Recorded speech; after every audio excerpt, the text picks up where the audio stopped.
हाँ जी, good morning students. अज अपना है जरा नैक्सट टॉपिक आप पेज नंबर 4 तो स्टार्ट कर रहे हैं। चैप्टर नंबर 1 कंपलैक्स नंबरस आप स्टार्ट किया होया सीगा, जिस कंजुगेट ऑफ कंपलैक्स नंबरस। ठीक है, conjugate of complex numbers next definition अपने को आ जाती है।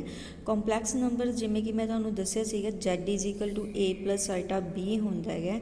जे ये अपने को कंपलैक्स नंबर है तो यदा नैगेटिव, ठीक है बेटा, आल्टा की जगह तो जो आप माइनस पा दें, ये तो मैट्रिसिस दे विच भी मैंने दस्सिया सीगा, आल्टा की जगह तो जो आप माइनस पा देने है, माइनस आल्टा पा दिता गा, ठीक है, तो उन्होंने आप की कह देने है कंजुगेट। ठीक है, कंजुगेट ऑफ कंपलैक्स नंबर, उस कंपलैक्स नंबर का कंजुगेट कढ़न का एक सिंपल जा मैथड है बिल्कुल, कि प्लस की जगह तो तुसी की कर देना है आल्टा, जिथे जिथे आल्टा है प्लस आल्टा की जगह तो तुसी माइनस आल्टा कर देना है, उत्थे वो की बन जाएगा फिर अपने को कंजुगेट ऑफ Z बन जाएगा, तो इनू Z बार नाल जिहड़ा है डिनोट किया जाता है। नैक्सट अपने को आ जाता है मॉडुलस ऑफ कंपलैक्स नंबर, कि कंपलैक्स नंबर का मॉडुलस किस तरह फाइंड आउट किया जाता है, कि जे Z is equal to X plus iota Y है, then modulus of Z is equal to की होंदा under root X square plus Y square के इक्वल होंदा। ठीक है, ये रिजल्ट तुसी याद रखना है कि मीनस एक्स स्केयर तो आल्टा के नाल जो है वाई स्केयर, ठीक है, इन्होंने दोनों का प्लस द अंडर रूट, ये Z मॉडलो के इक्वल होंदा है। Z मॉडलो की वैल्यू काफ़ी इंपॉर्टेंट है, इनू आप जगह जगह पर यूज़ भी करांगे एग्जाम्पल्स दे विच, इनू तुसी याद रखना है। Z modulus is equal to under root X square plus Y square. Clear, modulus of Z नूं जिहड़ा हैगा एब्सोल्यूट वैल्यू ऑफ Z भी कहा जाता है। Modulus of Z is equal to absolute value of Z भी कहा जाता है। तो जिमें कि अपन पता है Z इज इक्वल टू जो X प्लस आइटा वाई है, तो Z bar is equal to X minus iota Y होंदा। दोनों नूं ऐड तो जे सबट्रैक्ट कर दे तो X ते Y दी आप वैल्यूज़ कर सकते हैं। Z plus Z bar by 2 तो Z minus Z bar by 2 iota.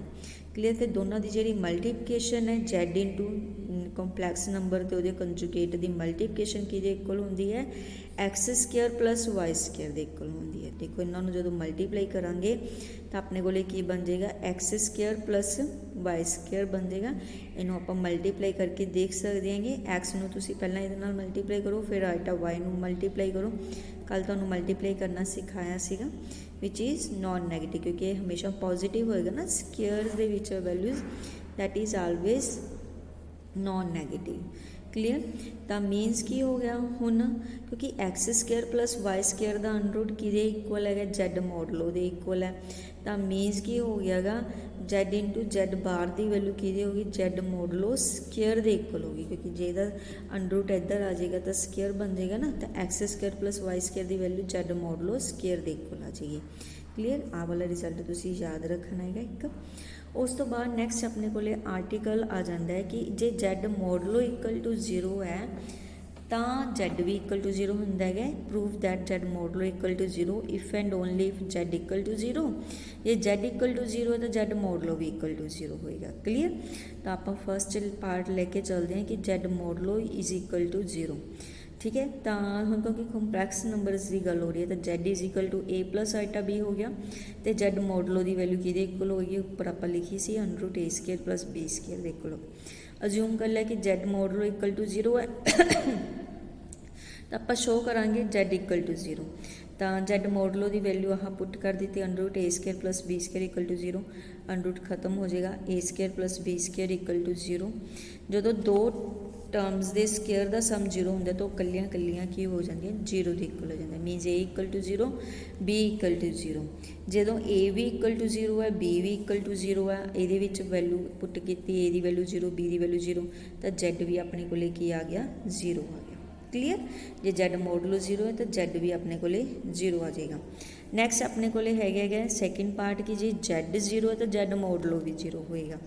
Now assume कि Z इज इक्वल टू 0, जे Z इक्वल टू 0 है तो Z की वैल्यू है A plus iota B equal to 0। जे A plus iota B equal to 0 है मीनस A की वैल्यू भी 0 होएगी, B की वैल्यू भी 0 होएगी। A is equal to 0 B equal to 0। Clear, जो A इक्वल टू 0 तो B इक्वल टू 0 है, जो आप दोनों के स्केयर का सम कर दिए, तो वह भी इक्वल टू 0 होएगा। यानी कि जे आ वाले रिजल्ट तो आ बनता तो इस तो आप आ वाला भी बना सकते हैं। A square plus B square equal to 0, under root लै लो दैट इज़ इक्वल टू 0। ये कि वैल्यू होंगी अपने को जैड मॉडलो की वैल्यू होंगी है, तो means Z modulus equal to 0। ये चीज़ आप शो करनी सी। नैक्सट अपने को आ जाता है inverse of A complex number. Complex number का जोड़ा इनवर्स है वो की होंदा है कि कोई भी जे जैड आपां कॉम्पलैक्स नंबर गिवन है such that Z is not equal to 0, then 1 upon Z is called the multiplicative inverse of Z. Clear. ये जैड कॉम्पलैक्स नंबर है तो 1 अपॉन जैड की होएगा ओदा इनवर्स होएगा। Clear. 1 upon Z is the multiplicative multiply दे विच, क्योंकि जैड इंटू 1 अपॉन जैड करांगे तो इक्वल टू 1 बन जाएगा ना अपने को। तो means Z into 1 upon Z, Z की हो गया 1 अपॉन जैड का इनवर्स है, दोनों एक दूजे के इनवर्स। ओके। उस तो बाद बेटा तुसी याद रखना है प्रूव दैट आ कुछ रिजल्ट्स है जिन्होंने याद रखना है कि जो आप दो कॉम्पलैक्स नंबर्स के सम का कंजुगेट लेने हैं तो वह दोनों के अलग अलग कंजुगेट के सम के इक्वल भी होंगे, अलग अलग पा सकते हैं आप। जे मल्टीप्लाई करते हैं मल्टीप्लाई के भी दोनों का अलग अलग कंजुगेट कर सकते हैं, इक्वल होंगे सेम। डिवीजन वास्ते भी सेम होंदा है, जे दोनों की डिवीजन का कंजुगेट है अलग अलग भी आप जिहड़ा है कंजुगेट लिख सकते हैं। Z modulus is always equal to Z modulus conjugate, यानी कि जैड कंजुगेट का मॉडलो तो जैड का जैड मॉडलो जिहड़ा हैगा जैड कंजुगेट का मॉडलो तो जैड का मॉडलो दोनों की वैल्यू की होंदी है सेम होंदी है, क्योंकि देखो दोनों की वैल्यू तो सेम ही हैगी ना, X square plus Y square, इत्थे भी X square plus Y square का अंडर रूट, तो मीन दोनों की जी वैल्यू वो की होंदी है सेम होंदी है। इंपॉर्टेंट रिजल्ट आ वाला याद रखना है कि दोनों की मल्टीप्लीकेशन का मॉडलो दोनों की अलग अलग मल्टीप्लीकेशन मॉडलो के इक्वल होंदा है। ओके। तो डिवीजन वास्ते भी सेम रूल अपलाई होंदा है, Z1 upon Z2 modulus is equal to Z1 modulus upon Z2 modulus. Okay. ये बेटा इन्हों के प्रूफ लिखे हुए हैं, जे तुसी पढ़ना चाहते हो तो इन्हों रीड कर सकते होगे, अदरवाइज लोड़ नहीं हैगी। नैक्सट अपने को रिजल्ट है कि जे Z1 तो Z2 दो कॉम्पलैक्स नंबर्स हैं, then Z1 plus Z2 modulus the square is plus Z1 minus Z2 modulus the square is equal to कि इक्वल होंदा है दोनों के अलग अलग मॉडलो के स्केयर के सम का डबल। क्लीयर। यानी कि Z1 square plus Z2 square दा 2 नाल मल्टीप्लाई करना है। Z1 plus Z2 modulus the square is equal plus Z1 minus Z2 modulus the square is equal to 2 into Z1 modulus square plus Z2 modulus the square के equal होंगे। ये वाला result तुसी याद रखना है। एंड द लास्ट जिहड़ा result तुसी याद रखना है वो है Z1 plus Z2 modulus less than equal to Z1 modulus plus Z2। Clear बेटा। देखो ये वाला रिजल्ट तुसी ना ध्यान च रखना है, इत्थे स्केयर्स है, ठीक है, इत्थे स्केयर्स है अपने को Z1 modulo the square plus Z2 modulus the square, ये इकट्ठा है Z1 प्लस Z2 मॉडलो, ठीक है, स्केयर नहीं हैगी, तां करके इत्थे की रिजल्ट इक्वल आ जाता है। मल्टीप्लिकेशन दे विच भी रिजल्ट की होंदा है इक्वल होता है। क्लीयर। बट जदों आपां की करते हैं प्लस करते हैं Z1 प्लस Z2 मॉडलो तो वह लैस दैन इक्वल टू होंदा Z1 modulus plus Z2 modulo. Clear. इस रिजल्ट में तुसी याद रखना। उस तो बाद आपां एग्जाम्पल्स करते हैं। एग्जाम्पल नंबर 7 तक मैं तुहानूं कहा सीगा तुसी कर लेना। 8th एग्जाम्पल देखो, आपां इहदा की करना है कंजुगेट पता करना, find the conjugate of this one. जो इहदा आपां कंजुगेट फाइंड आउट करना है तो इहदा कंजुगेट कड्ढण वास्ते वैसे तो सिंपल तरीका है, जिथे प्लस आइटा उत्थे आपां की पा देना है माइनस आइटा पा देना है। क्लीयर। तो पर ये पहला इनू की करेंगे आपां सॉल्व करांगे। सॉल्व करना किस तरह है, जिमें कि तुहानूं आह पिछले एग्जाम्पल्स करवाया सीगा, पहला इन्हां दोनों नूं मल्टीप्लाई कर लिया, इन्हां दोनों नूं कर दिता गा। क्लीयर। इन्हां दोनों नूं ऊपर मल्टीप्लाई कर लिया, इन्हां दोनों नूं नीचे मल्टीप्लाई कर लिया गा, तो अपने को वाला रिजल्ट बन गया गा। उस बाद क्योंकि नीचे आइटा नूं खत्म करने वास्ते आपां करांगे रैशनलाइज, 4 - 3 आइटा नाल आपां ऊपर नीचे रैशनलाइज कर दिता, फिर मल्टीप्लाई कर लिया, नीचे फार्मूला बन जाएगा, तो रिजल्ट अपने को आ वाला आ गया 63/25 - 16/25 आइटम। क्लीयर। हुण इस चीज़ का आपां की करांगे कंजुगेट कटांगे, इहदा कंजुगेट उवें आइटा जिथे भी सीगा, जे माइनस आइटा तो अपने कोले प्लस आइटा, साइन चेंज करना है, जे माइनस आइटा प्लस आइटा हो जाएगा, जे प्लस आइटा तो माइनस आइटा हो जाएगा। ओके, अगला जिहड़ा हैगा if 4x is equal to sorry अपन नूं क्वेश्चन गिवन है where x and y are real numbers then find the value of x ते y दी आपां वैल्यूज फाइंड आउट करनी है। देखो ये ध्यान नाल देखो की चीज़ गिवन है 4x plus iota into 3x minus वाई is equal to 3 plus iota minus 6। Clear. इनू किवें सॉल्व करांगे आपां, देखो आइटा वाली की हुंदी है इमेजनरी टर्म हुंदी है, तुहानूं दस्सिया सी बिना आइटे वालियां की हुंदियां रियल टर्म्स हुंदियां। तो जदों भी इदां दा कोई भी सम आऊगा आपां उहनूं किस तरह सॉल्व करांगे, equating the real and the imaginary parts. ठीक है, रियल ते इमेजनरी पार्ट्स नूं इक्वेट करांगे आपां। तो यदा रियल पार्ट देखो जिहदे नाल आइटा नहीं हैगा वो रियल पार्ट हैगा, तो 4x इधर हो गया, इधर अपने को 3 हो गया, ये रियल पार्ट हो गया 4x इक्वल टू 3। तो इमेजनरी पार्ट जिन्हां नाल आइटा लग्या होया, आइटा आह पूरी टर्म नाल आइटा लग्या होया, इधर -6 नाल लग्या होया, आइटा नूं छड्ड देना है। ठीक है, आइटा नहीं लिखना, आइटा नाल आइटा कैंसल ही हो जाएगा। 3x minus Y equal to -6। तो पहले इनू सॉल्व कर लो, x की वैल्यू 3/4 आ जाएगी, वो वैल्यू तुसीं इहदे विच पुट कर दो 3/4, तो y की वैल्यू कैलकुलेट करके तुहाडे कोले जिहड़ी हैगी है 33/4 यही आपां ने फाइंड आउट करनी सी।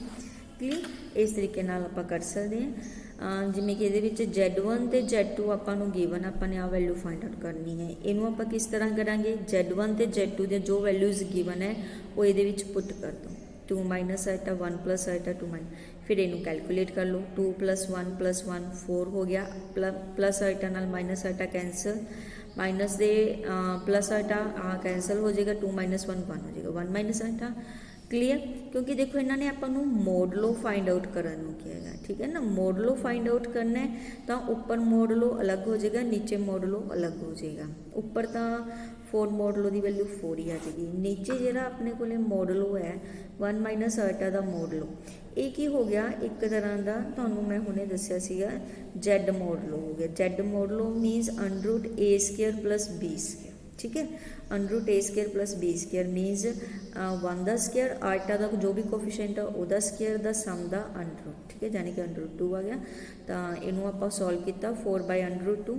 इनू किस तरह सॉल्व किया गया कि अपने को आंसर 2√2 आ गया। देखो 4 नूं आप लिख सकते हैं 2 × 2।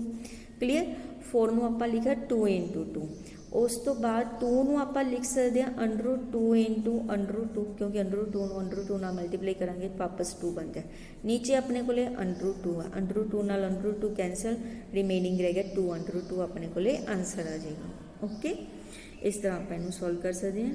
नैक्सट 11th एग्जाम्पल जी हैगी है, ये आप आ वाला गिवन है तो आ वाला रिजल्ट आप शो करना है। तो ये आप शो करना है, आप इनू लैके चलांगे। देखो a² + b², ये वैल्यू a² + b² आ रही है। ये किस तरह आएगी, जो आप मोडलो लवांगे तो आप करांगे दोनों साइड पर मोडलो ले लवांगे, दोनों साइड पर मोडलो ले लिया, इनू आप अलग अलग करके लिख सकते हैं। मल्टीप्लाई दे मैं तुहानूं दस्सिया सीगा आप अलग अलग करके मोडलो लिख सकते हैं। ठीक है, मोडलो लिख लिया तो a² + b² का √, c² + d² का √। ठीक है, ये वैल्यू ही Z मोडलो जो फार्मूला सीगा सारा कुछ वही लिख लिया, दोनों साइड पर स्क्वेयरिंग कर दो, स्क्वेयरिंग किया तो रूट्स खत्म हो जाएंगे, आंसर आ जाएगा। उस तो बाद आपने prove that Z = Z⁻, if and only if Z is real. Clear. Let Z = आप शो करना है कि Z जो है Z कंजुगेट के इक्वल होंगे कदों, जो Z रियल होंगे है। इनू आप किमें शो करांगे, Z = आप ले लिया x + आइटा y, अज्यूम कर लो फर्स्ट पार्ट लेके चल पे कि Z = Z⁻ है, तो आप रियल शो करना है। जो Z = Z⁻ है तो means x + iota y = x + iota y का कंजुगेट के इक्वल हो गया। कंजुगेट च की होंगे प्लस आइटा की जगह पर माइनस आइटा कर दिता आपने। क्लीयर। x नाल तो x कैंसल हो जाएगा, iota y = minus iota y, इनू इधरली साइड पर लियो, प्लस आइटा y हो जाएगा, तो प्लस प्लस करके 2 आइटा y हो जाएगा अपने को। इस तो आप कर सकते हैं 2 आइटा भी 0, तो y की वैल्यू कितनी आ जाएगी, इनू कैलकुलेट करके अपने को y = 0 आ गया। जो y = 0 आ गया ये पुट कर दिता तो x Z = की आ गया x, जाने कि जो Z इक्वल टू Z बार दे सीगा Z की वैल्यू कल्ली की आ गई X, क्योंकि Y तो 0 ही हो गया इत्थे। मीनस ये की रह गया कल्ला रियल, Z की हो गया रियल हो गया गा, वो जी इमेजनरी टर्म से वो तो 0 हो गई। ये तुहानूं दस्सिया सी ना प्योरली इमेजनरी ते प्योरली रियल नंबरस हुंदे आ।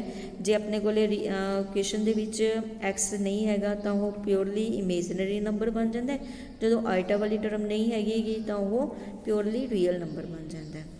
हुण आपां सैकेंड पार्ट लैके चलते हैं कि Z रियल है तो आप शो करना Z is equal to Z bar. Clear, जो Z equal to Z bar show करना है, Z रियल है तो Z इक्वल टू X हो गया। जो Z बार करांगे ਇਹਦਾ कंजुगेट लो वो भी X ही हो, क्योंकि आइटा तो है नहीं जिन्हों आप चेंज करना सी, तो mean Z is equal to Z bar हो गया अपने को। क्लीयर, इस तरीके आपने बेटा जिहड़ियां वैल्यूज़ कढ़नियां है। अगला सम है 13, ये भी इस तरीके आप कढ़ना 1 प्लस आइटा। ये आप पहला 1 plus iota upon 1 minus iota की वैल्यू कढ़ांगे, इनू आप रैशनलाइज कर लाँगे। 1 प्लस आइटा नाल उपर नीचे मल्टीप्लाई कर लिया, ऊपर आपने फार्मूला अप्लाई कर दिता, नीचे भी ए स्केयर माइनस बी स्केयर वाला फार्मूला अप्लाई करके आइटा स्केयर की वैल्यू -1 पुट करके 2 आइटा अपॉन 2 वैल्यू क्या आ गई आइटा आ गई अपने को। यानी कि एक पावर सी उदों ये वैल्यू 1 आ गई, आइटा आ गई। 2 वास्ते दोनों पासे स्केयरिंग करती, आइटा स्केयर की वैल्यू -1 होती है। क्यूब वास्ते आइटा क्यूब की वैल्यू तुहानूं दसी सी iota square into iota minus iota हो गई ये वैल्यू, आइटा 4 की वैल्यू अपने को क्या आ गई 1 आ गई। क्लीयर, तो means least value of M for which is equal to 1 अपने को आती है, वो की है 4। क्लीयर, आपने पता करना सी कि find the smallest positive integer M की सब तो घट कि वैल्यू लीए कि यदी वैल्यू 1 बन जाए, तो मीनस M की वैल्यू जो आप 4 लैने हैं तो ये वैल्यू अपने को 1 बन जाती है। ओके, तो यदा आंसर हो गया। अगला सम भी इस तरीके ही है, ठीक है। ये अपने x square plus Y square equal to 1, जो x square plus Y square आ गया, इधर कंपलैक्स नंबर है तो मॉडलो ले लो, ठीक है। मॉडलो ले लिया, फार्मूला वही अपने को under X square Y square वाला पुट करके अपने को सॉल्व करके 1 आ जाएगा। ओके, 15 एग्जाम्पल है जी, ये आप फार्मूला अप्लाई करांगे, क्यूब वाला फार्मूला जोड़ा है वो ये अप्लाई किया आपने। क्लीयर बेटा। 16th एग्जाम्पल तुसी देख लो थोड़ा जा कि find the non zero integral solution. ये जो तुसी फाइंड आउट करना है, देखो आह की कॉम्पलैक्स नंबर है A square plus B square का अंडर आपने कर दिता है √2 की पावर x बन गई, तो √2 है 1/2 यानी कि x/2 हो जाएगा अपने को।